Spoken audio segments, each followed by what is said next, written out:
Good morning mga idol, welcome to my YouTube channel. Dito tayo sa ating sitawan.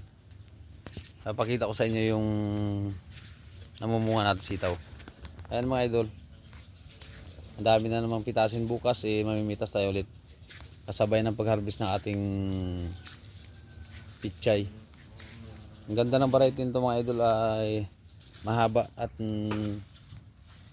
maganda ang kanyang mga bunga. Ay mga idol, ang kapal ng bunga, parang mga tingting na nakalaylay yung mga bunga niya. Wala naman tayong ginagamit dito mga idol na pulyar, normal lang yan. Paminsan-minsan nag-i-spray tayo ng pang-insekto para sa mga langgam na kumakagat sa bulaklak. Kasi pag nakagat na mga idol yung bulaklak, nalalagas yan.